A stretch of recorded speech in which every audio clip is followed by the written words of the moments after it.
Well, good morning, Daisy. Hi, good Hi. morning. Hi, it's nice to have you with us today. Thank you. And Thank I you know for having you me.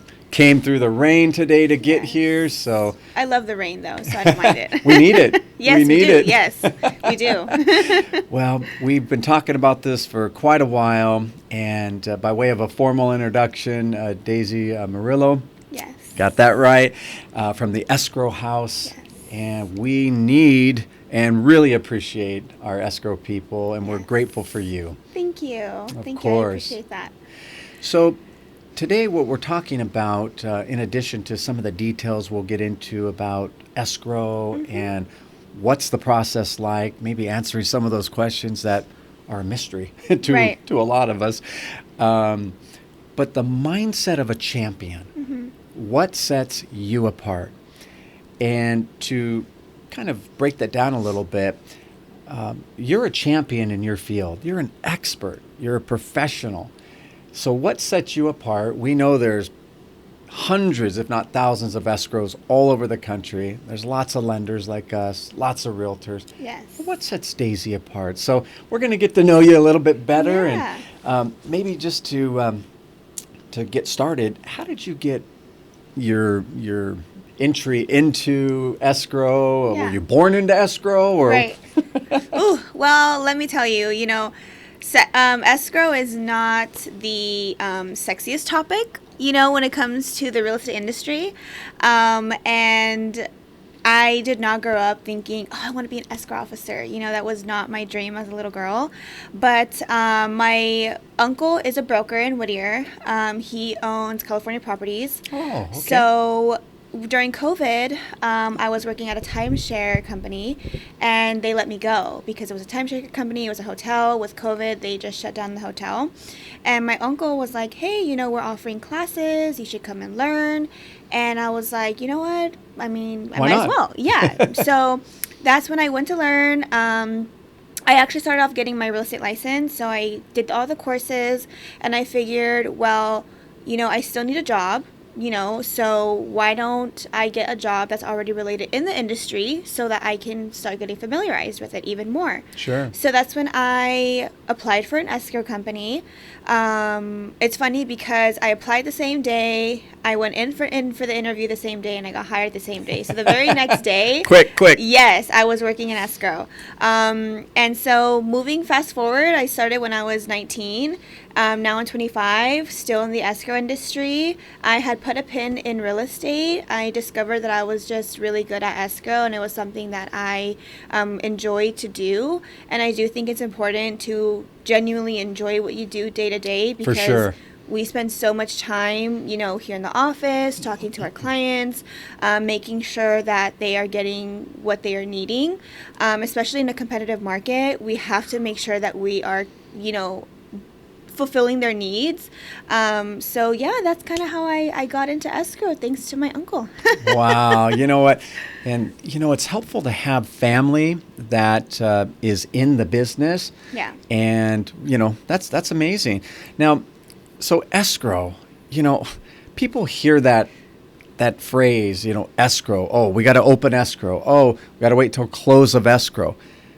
But what I'm finding, and probably you too, Yes. a lot of people don't even know what that means, Yes. including some of our realtor partners. Yes. They're like, well, I know we have to have escrow, but so what is escrow?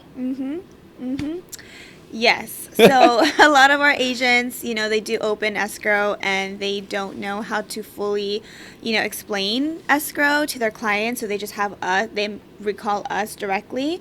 But I do think it's very important for everyone in the transaction to know what escrow is. So we are, to be very, simplified, we are just a neutral third party. We make sure that there is no fraud going on with any of the parties, with escrow, with realtors, with lenders, with title, with sellers and buyers.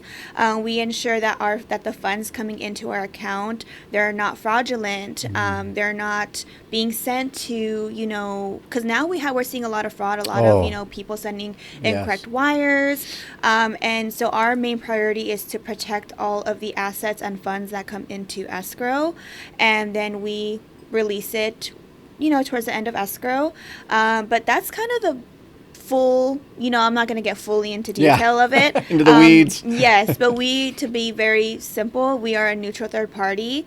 A lot of our clients do ask us to do certain things, and something that a lot of realtors don't understand. It's not that we don't want to do that for you, but we just can't because of the law. Because we are a neutral third party, we cannot do certain things, for your sellers or for your buyers or for even the listing and the selling agents, because we are a neutral third party. Yeah. So Got to follow the guidelines we have and the to law. follow it. The DFPI is super strict on us. Yeah. They watch us with very close eyes. So even if we wanted to do that favor, it's not because we don't want to help you. It's because we just can't. Yeah. So that makes total sense. And, it's, I think of escrow as the quarterback of the team, right? Yes. It takes a village, it takes a team to help buyers and sellers to fulfill their dream, what they need to do. Sell the house to a buyer that will take good care of that house. A lot of emotion involved in that process, right? Especially for a first-time home buyer. Oh, my goodness. Yes.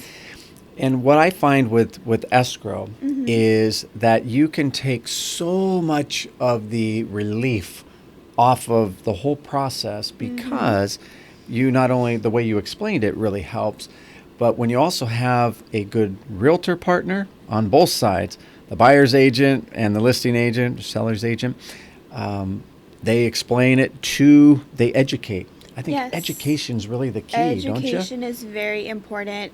A lot of my agents are saying, oh, I'm a little slow because of this and this. Our sellers and our buyers are listening to the news that it's not a good time to buy and it's not a good time to sell. But our job as the professionals is to genuinely educate our clients, letting them know, hey, yes, interest rates are high right now, but when they drop, you're going to be in a very competitive market. You're going to have to pay over asking price. You're going to be competing with all these other buyers. Right now, that's not an issue. We can always, what's that phrase? Date the rate and marry the, what is that? Yeah. Date the rate, marry the house. Exactly. Yes. So, I think right now we need to be educating our clients, letting them know, hey, like, you should be buying and you should be selling, because when the interest rate drop again, it's going to be very difficult for you to get a house. Right now, buy it, and then we can always refinance later in the time frame. So, that's kind of what we need to be doing, is educating our clients. Absolutely. And, I find that education really helps alleviate a lot of the mystery around the loan process, especially, when I work with various realtors. I always ask them, tell me a little bit about what you tell your buyers prior to taking them out home shopping. Yeah. Right? Because that's really, there's a process that starts before that, getting them pre-approved, making sure that they qualify for one of the biggest expenditures they're going to have in their life. And then what I find is that a lot of explanation is not being given clearly about, they understand about the down payment. Okay, I got to have X amount for a down payment. But they forget about the closing costs. Yes, which is very important. It can be a deal breaker, right? Yeah. If they're not expecting that, or they don't understand, like, okay, estimated, this is what your escrow, title, and these various fees that go along with the whole package, including the loan fees as well. This makes up your closing costs. Yes. So many people have been shocked and realized, oh no, I guess I don't qualify. I don't, exactly. And that's awful. I do think, when you're explaining things, explanation comes with honesty. And I do feel like sometimes, we may keep certain things from telling our sellers and buyers just to get them to either sell their house or to meet with our lender, or we keep a little things out, and then it kind of comes out later and it's like, why didn't you tell me about this? And then same thing, it's like, oh, well, now I don't qualify, X, Y, and Z. So we need to be very honest and very upfront what the fees are, what the costs are, what the process is looking like, the time frame of everything, and it's not just on the realtor's responsibility to be educating, it's on escrow's, responsibility to educate, and the lenders and the title. We all have an important part in the real estate transaction. It does not always fall on the realtor. We tell our realtors, hey, is it okay that we contact your seller and your buyer to introduce ourselves, let them know that we are your escrow, I am your escrow officer. If you have any questions regarding the escrow process, the escrow documents, your notary signing, this is our direct number. You can call us. We can explain. We can walk through your documents with you. Not a lot of escrow people want to take the time. No, they don't. They just want to keep moving the file through. Yes, and we understand that. We understand that we want to get to the finish line as soon as possible, that sometimes these questions may be tedious, but a lot of these people don't know what this process is. We are the professionals. It is part of our job to explain in detail. If they are needing us to explain each escrow document as part of an escrow officer, that is your due diligence to genuinely explain what these forms are. Because sometimes we do have our buyers and our sellers signing things that they don't even know. They have no idea. And then later on, they're like, hey, this and this and this. And it's like, well, you signed it, and then we have either an issue or we have, God forbid, a lawsuit, and it's all because we didn't take the time to explain. We didn't take the time to answer their questions, so I think sometimes we need to kind of slow ourselves down. And remember, we are here to fully guide them through the whole thing. Yeah. The worst thing we would want is you're at the signing table that day. They've taken time off of work, whatever it is, they're getting ready to sign, and they start going through, and they're like, what's that? Exactly. I don't get this. No, I don't feel comfortable signing this. And you're like, wait a minute. Did I not take the time? As a lender, too, I look at that whole package in advance. I look and see if there's anything that stands out to me that they may not understand. And I say, look, this is what you're going to be signing today. Maybe you haven't seen this document before, but this is what it means. And if you have any other questions on it, and if it's outside of my level of understanding, I said, Daisy can help you with that. Exactly. That's something escrow can help you. They want you to feel comfortable. We want you to feel comfortable so that you're not feeling like, what in the world did I just sign my life away to? Because on the other side too, it's that's an uncomfortable feeling for us as well. We want to work with people that want to actually buy a house, actually want to sell a house, not that we forced into or, persuaded into. At the end of the day, we are in sales, so we do, do a little tweaking, a little, hey, are you sure you don't want to buy or sell? But we need to make sure that, they're still fully 100% on board through the whole transaction because, that would suck if we get to loan docs, and they're like, oh, yes and no, and we're basically almost about to close. We're right here. You're not going to get your EMD back, right. So, then you get into a sticky situation. So, what you're saying is exactly right. Now, we talked about the mindset of a champion. We have processes, we have all of those things, and we follow those processes. But now we talk a little bit about a mindset to do what we do. Doing what we do in escrow and as a lender, it's not an easy job. No. And so it really takes a strong, committed mindset of a champion to do what we do. And I'd like to ask you, in your daily routine, when you wake up in the morning, how is it that you go about your day to be a champion? What does that mean to you? So everything kind of changed for me when my dad passed last year. Sorry to hear that. Thank you. It was no longer that I was doing it for myself. My dad was an entrepreneur as well. He did upholstery. He was very good at his job. And my dad would have hard days, working, at the shop for hours, and he would come to just sleep. And then right around early in the morning, straight to the shop. So I would have to take him lunch. There would be times where he wouldn't eat. He was a hard worker. He was, yes, he was. But he knew that he wanted more in life. He knew that he wanted to provide for his family. He knew that he wanted to take care of my grandparents. And my dad he wanted, more in life. He didn't want just a regular life. He wanted, to take vacations and not worry about it, and, just not an ordinary life. And so when my dad passed, it was something that it was like, well, I need to now fulfill dad's dreams as well. I need to be able to take care of grandparents. Sure. I need to be able to, go on that vacation for him. And I need to be able to, just make him proud. So that is my initial drive now, is doing it for my dad. And my day-to-day is I do get up early. I do feel like if you do wake up earlier, you do get more done throughout the day. And you have more energy. I learned that when you wake up in the morning early and you go for a walk or a run or you go to the gym, you do have more energy. Oh, yeah. So that is what my daily routine is. I do meditate and pray in the sauna. That is my time that I pray. And I always take some time to talk to my dad. I do feel like he is watching me, but it brings some type of comfort for me to just kind of like talk to him if he was still here. So my mindset is really just make dad proud. And there's so many things that I realized once he passed. Your business, as much as we are in escrow and we're in the real estate industry, there is more than escrows. Absolutely. There is more to than life. Funding loans. Yeah.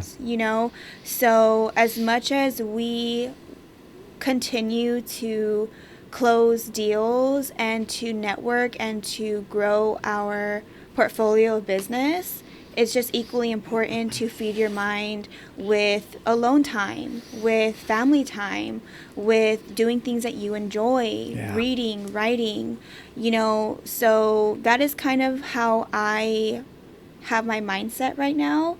That's a champion. Yes. That's a champion mindset. If dad can do it, I can do it. Yeah, I love hearing that. Thanks for sharing that. And again, so sorry about your dad's passing. Thank you.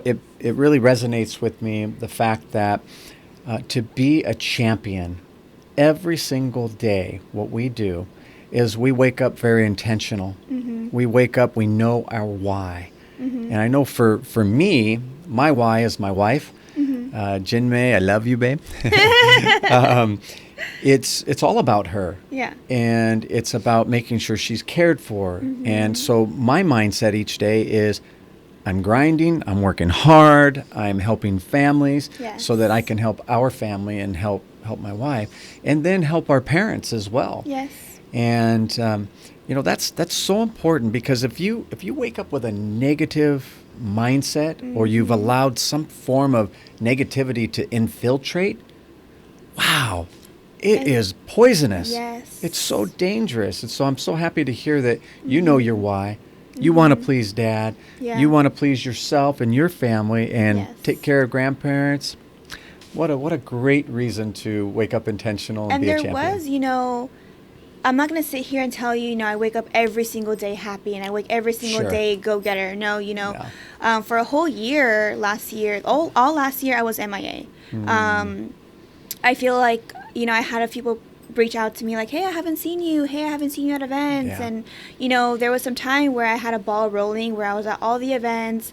People were calling me the networking queen. So I was always at, networking. Sure. But last year, I completely went under a rock and I lost all my desire for everything. Understandable.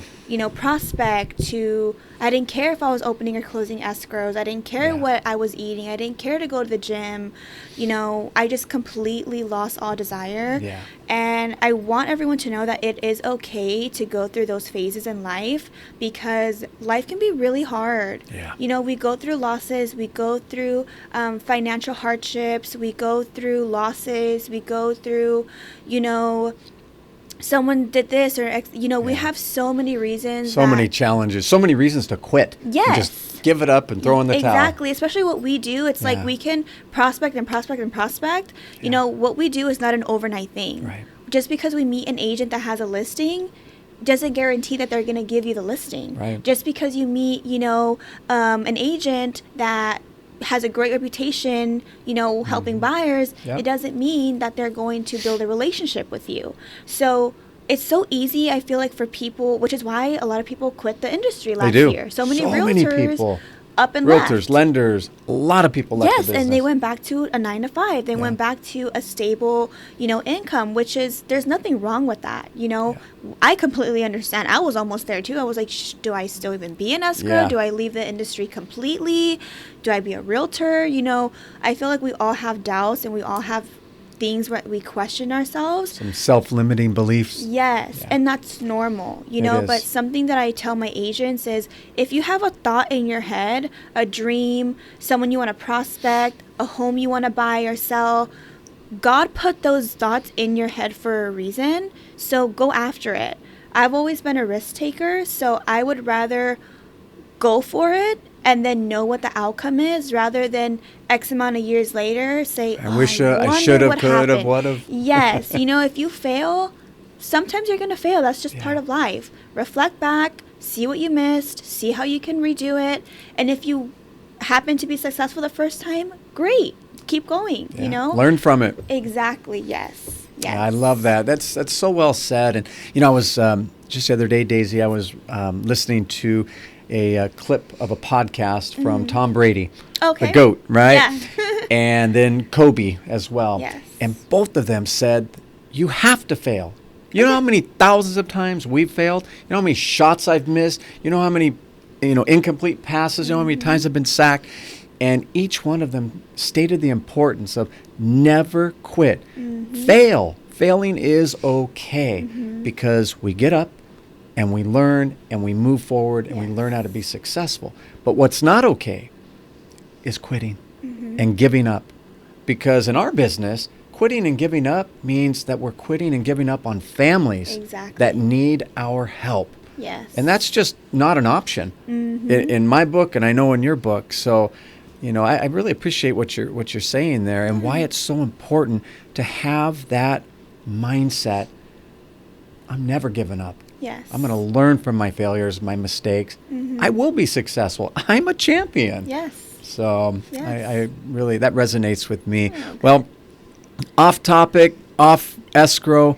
When you're not escrowing, Yeah. what are you doing? What are you doing for fun and enjoyment? Yes. So, again, after my dad passed, I realized that we don't ever get that time back. So I visit my mom very often. I visit my grandparents very often. I'm not every Friday. We have loteria night at my grandma's house. So my uncles will come. My Sounds like cousins, some good my aunts. food. Yeah, someone will bring a dessert. Someone will bring some pastries. We all kind of bring our little coins, so we're all kind of putting in money, Yeah, yeah. and something gets exciting, and we're all kind of trash talking to each other, in a good way. Sure. And it's so fun, and it took me some time to go, because when we're doing what we do, sometimes we talk so much where it's Yeah. when we finally have our Friday night, it's I want to be alone. Yeah. I just want to rest. Yeah. I don't want to interact anymore. But I realize, go for you, yes, but go for your family. Go and create those memories that you will have forever, And No so, regrets. No regrets. I didn't spend enough time while I had the time. Yes. So I spend a lot of time with my family. I write. I like to write. I journal. Oh, yeah. That's something that kind of helps me with my mindset as well. If you didn't know, writing is a form of therapy. Yes, it A is. lot of people don't like actually going to speak about their, what's going on in their life. So if that is you, you can always refer to writing, and that way you still keep it private, but you are still letting it out in some type of way. Family, I write, I like to run. I rather run than go to the gym. And I actually like to build Legos. Come on. Yes, a lot of people don't know that about me, but I love building Legos, and I love watching Marvel movies. That's So, amazing. yes, on Friday nights, that's kind of my thing. I'll pick up something good to eat. I'll have a Marvel movie in the background, and I'll be building my Lego, and I have the most fun. I love hearing that. My wife's cousin, Michelle, she is a master at Legos as well. Really? I might have told you this before, but when you walk into her place, she had this huge Lego built of, I think it was the Battlestar Galactica or something like that, Wow. or something from Star Wars, but it was thousands of pieces.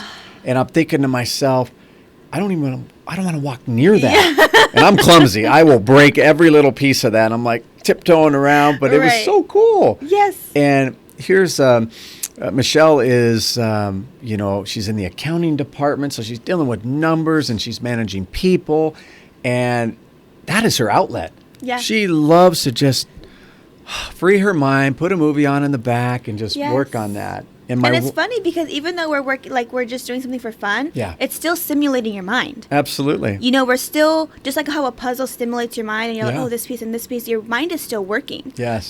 So I rather just build the Lego than like just watch plain old TV Yeah. and just, you know what I mean? Like Yeah. I'm still somehow learning and, you know what I mean? Absolutely. So, yeah. Mhm. My wife is a journaler as well. Oh, okay. So she'll write down. I'll see her writing, and I'm like, babe, what are you writing? She goes, it's my thoughts. I go, okay.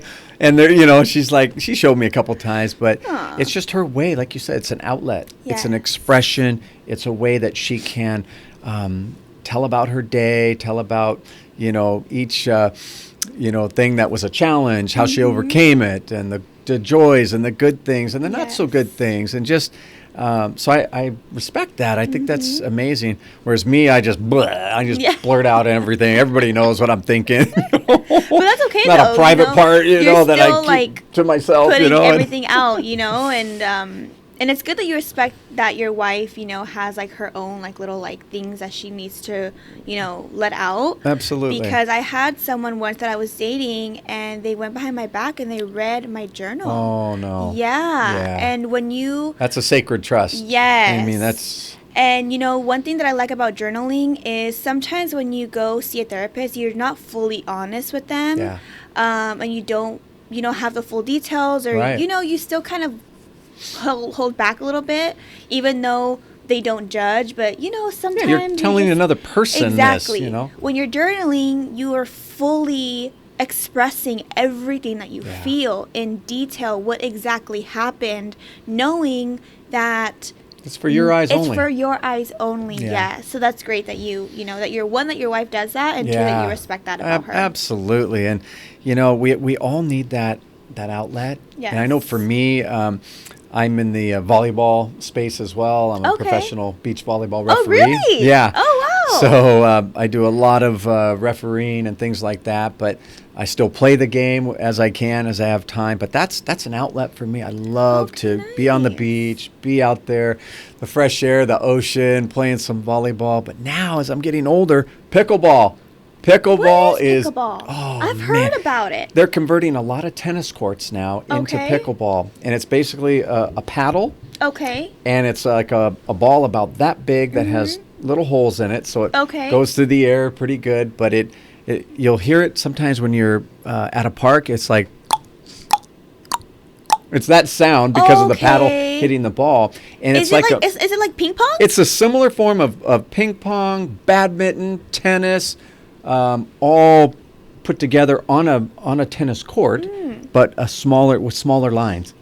Got And it. you're seeing a lot of people in their 70s and 80s getting out there and playing this game. It's very social. I got business out of it. It's a great I need to networking start opportunity. playing pickleball too. You got to play with us. It's a lot of fun. My wife comes out. Now, she's a lefty. Okay. So when man, I tell you, it's a whole different spin, a whole different angle when someone's hitting it from a lefty Wow. perspective. But right just down the corner from our office here, there's 8 courts.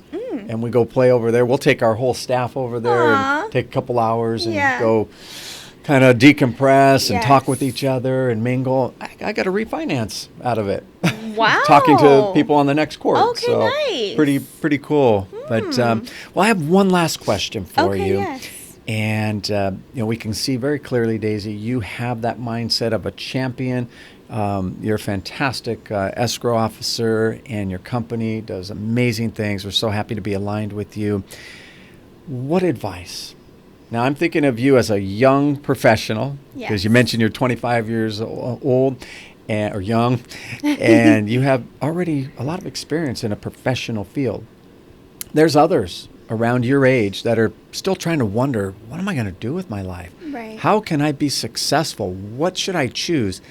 What advice would you have for another young professional to be successful? I would say, as like cheesy as it is, just do it. Just go for Nike. it. Exactly. Just do it. Yes, just go for it. And don't shun away from being who you are. I feel like, growing up, I was always trying to be someone else because I was bullied so much. I went to like 5 different middle schools because I was bullied so much. That's awful. And, I always tried to be someone else. And it wasn't until I was older where I was like, being who I am is my own superpower. Being who you are is your own superpower. There will never be another John like you. There may be people that have the same name as you, that may look alike as you, maybe even be in the same industry as you, but they will never reflect who you are as a person. And no one will ever reflect who I am as a person. Yeah. And people work with who they like, who they respect, who they connect with. And just being, again, yourself. Don't stray away from that. And then 2, being consistent and always follow up. I am very strong on the follow-up. You can be as consistent as you want, but if you never follow up with that person, you're not going to earn their business. Even if they have a current, lender partner, or if they have a current escrow partner, I always let them know, great. I don't like stepping on people's toes. I don't think that is right in any type of form. I wouldn't like it done to me, so I don't do it to other people. It's not ethical. It's not. And so I always let them know, I respect that you have a loyalty to your escrow. If and when, it doesn't work out, I would love to be next considered.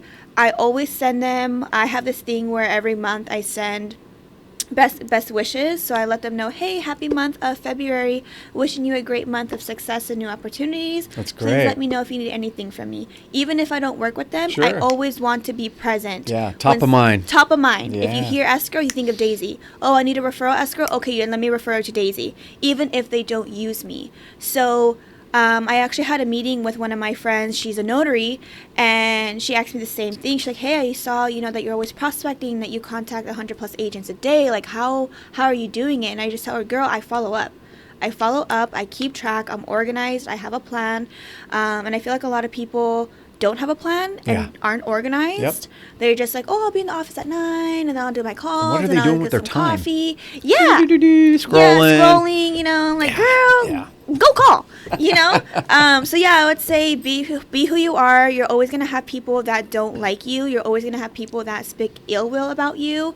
You're never going to please anyone. So just make sure that you're okay with who you are, that you're a good person, you're kind to people, and be consistent and follow up. I love it. Those points really, really resonate with me, Daisy. I have a reputation throughout anybody you ask that knows me on social media, you name it. If you call me, I will answer my phone. Yes. If you text me, I will answer you back immediately. You can call me. I don't work banker's hours. I work your hours. Yeah. You need me at 11 o'clock at night, which I have clients that work swing shift. Yeah. They're on lunch break at midnight, 1 o'clock in the morning. I've been on the phone with them, helping them out. So responsiveness is one of the number one things that I believe sets me apart from my colleagues, is that consistently my realtors know this guy, if I call him on Saturday, Sunday night, whatever, he always answers. Yes. In fact, I did a little video on that, a reel on that, is why don't lenders answer their phone? Yeah. Right? Got a lot of funny responses from it, but it's true. Yeah. Answer your phone. Yes. It's so important. Don't hide behind text. Don't hide behind Zoom, whatever. Especially if you're in escrow. Okay? Yes. If you're really in important escrow, too. please answer your phone, your emails, and or text, because there have been so many situations where we're in escrow and we're trying to get a hold of like the seller or the listing agent because we need something from them to fund the loan, and then they'll call us to be like, wow, like why didn't we fund the loan, like how could you guys have passed this? And I'm like, we Did you not see all of this communication we I'm tried? like, girl, don't make me get ghetto on you.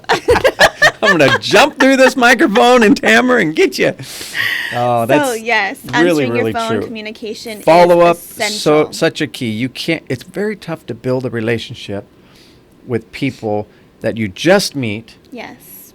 if you don't follow up and if you don't show a personal interest in them.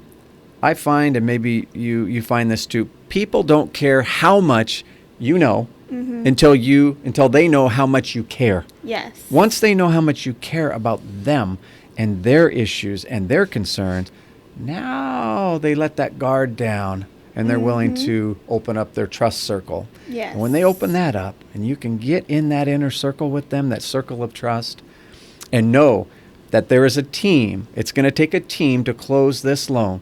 The realtors, escrow, who works with title, we got you. Yes. We got you. So I'm so happy to see a young professional like yourself. There's a few others that I'm working with as well that I want to introduce you to. Okay. Some of my realtor partners that are in the early 20s to their late 20s that, and it's not just in California, but all over the country, that I think you would be really good for, and it would just be a really good camaraderie. So if I can do that, I think that would really be a good thing. Yes. I'm always looking to, build more connections. This year, I'm being a little bit more in particular, with Good. who we work with. Selective, choosing. Yes. Yeah. I feel like, it's gone to a point where I see sometimes certain morals and ethics in some people. And, not to speak any ill will on anyone, but sometimes we also have control on who we do business with. We also have control on who we allow, in our lives and even in our personal lives, So, yeah, I'm always looking to, connect with more people, especially Good. like-minded individuals. Yeah. And just grow and get into our bags. That's great. And that's what I do too. I'm very selective at this point who I bring on my team, number one, and we have a fantastic team, but also our extended family, like our realtor partners. I've fired certain potential partners or even longtime partners I've worked with who just no longer had the same helpful mentality and in it for the right reason mentality. Exactly. And I've had to part ways with people. Yeah. And I think it's important. It just takes one bad apple to tarnish your reputation. Yes. We've worked hard to Yes. get and maintain. Yes. So, and it is unfortunate, a lot of people do think, if this person's like that and they hang around, that person must be like that. And that's not always the case. That's right. Sometimes we haven't seen that side of that person. Or, some people are really good at showing certain signs or certain sides to certain people.